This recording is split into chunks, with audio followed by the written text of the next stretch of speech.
A little girl goes to sleep in her hotel room in Portugal. Her parents are 55 meters away having dinner with friends. They check on her every 30 minutes. At 10 p.m., her mother walks to the apartment. The bedroom door is open. The curtains are blowing in the wind and the bed is empty. Madeleine McCann was 3 years old. She was never seen again. The McCann family arrived in Praia da Luz on April 28, 2007, for a one-week holiday. Kate and Gerry McCann were both doctors from Leicestershire, England. They had 3 children, Madeleine, who was 3 years old, and her twin siblings, Sean and Amelie, who were just 2. They stayed at the Ocean Club Resort, a popular holiday destination on the Algarve coast in southern Portugal. Every evening that week, Kate and Gerry had dinner with a group of friends at the resort's tapas bar. Their children were asleep in the apartment. The restaurant was 55 meters away from the front door.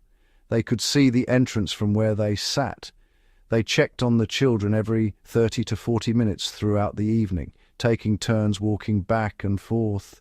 That morning at breakfast, Madeleine had said something that would haunt her parents for the rest of their lives. She asked, "Why didn't you come when Sean and I were crying last night?"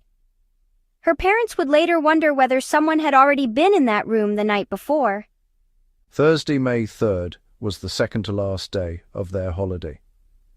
At 9 p.m., Gerry walked to the apartment and checked on the children. They were all asleep. Everything was fine. At 10 p.m., Kate walked to the apartment. The children's bedroom door was open wider than they had left it. The window was open. The curtains were billowing. Madeleine was gone. Kate ran back to the restaurant screaming, "Madeleine's gone. Someone's taken her." Within minutes, resort staff and guests, over 60 people, were searching the grounds. Portuguese police were called. Border controls were activated. Airport staff across Portugal and Spain were put on alert. Madeleine was nowhere to be found.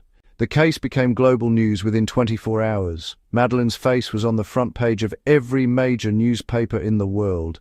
Her parents launched a massive international media campaign to find their daughter. They travelled across Europe, met politicians, celebrities, and even Pope Benedict XVI at the Vatican, who pledged to pray for her return. J.K. Rowling, Simon Cowell, and Richard Branson contributed to a reward fund for information. Cristiano Ronaldo and David Beckham made public appeals. During European football finals, a video message was broadcast to millions of viewers asking for help. The reward eventually reached €2.5 million. Portuguese police launched a full investigation. Within days, they had a first suspect. On May 14th, Robert Murat, a British man living in Praia da Luz, was named as an official suspect, called an arguido in the Portuguese system. He lived nearby, had been seen at the crime scene, and had offered to help police as a translator. After years of investigation, he was fully cleared. But then the investigation took an unexpected and deeply painful turn.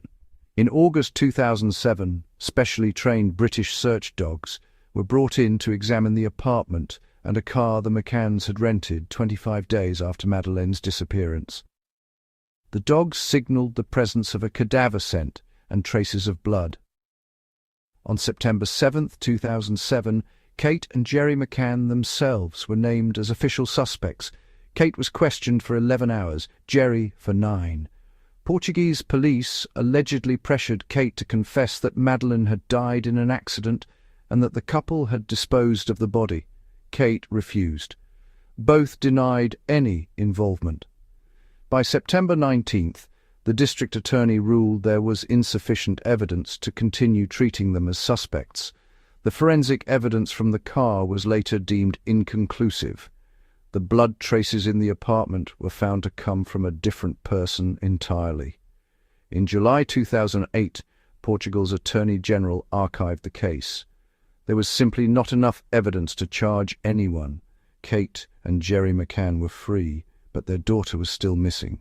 In 2011, then British Prime Minister David Cameron ordered a full review of the case by the Metropolitan Police. The operation was named Operation Grange. Dozens of detectives were assigned, thousands of documents were re-examined. In 2013, Scotland Yard announced that details in the original timeline of the disappearance had been incorrect. New significance was given to sightings around Praia da Luz on the night of May 3rd. The number of persons of interest rose to 41. Sightings were reported from Morocco, Belgium, India, Australia, Spain. Each one was investigated. None led to Madeleine. The years passed. The leads went cold. In 2019, Netflix released a documentary series about the disappearance. It got over 30 million views in its first 72 hours in the United States alone. And then, in June 2020, everything changed. German prosecutors in Braunschweig made a public announcement. They had a new prime suspect in the disappearance and presumed murder of Madeleine McCann. His name was Christian Brückner, a 43-year-old German national with a criminal record of 17 entries, including drug trafficking, theft, burglary, and sexual offences against children. He had been first convicted of child sexual abuse when he was still a teenager. Between 1995 and 2007, Brückner had lived in Portugal's Algarve region, including in Praia da Luz itself, approximately 1 mile from the Ocean Club resort where the McCanns were staying. He lived in a camper van, worked odd jobs, broke into holiday apartments and sold drugs to tourists. In 2005, 2 years before Madeleine disappeared, he had raped a 72-year-old American woman in Praia da Luz. He was not arrested for this crime until years later. On the night of May 3, 2007, mobile phone data placed his device near the McCann apartment. The day after Madeleine disappeared, he re-registered his Jaguar XJR6 car in someone else's name. Multiple witnesses later claimed he had confessed to the abduction. German prosecutors stated they believed Madeleine was dead. Prosecutor Hans Christian Wolters said publicly, "We believe that he is responsible for the disappearance of Madeleine and that he killed her." In April 2022, Portuguese authorities formally named Brückner as an official suspect as well. But there was a critical problem. Under German law, circumstantial evidence alone is not enough to bring a case to trial, unlike in the UK or US, where a better than 50% chance of conviction can justify prosecution. German courts require direct evidence.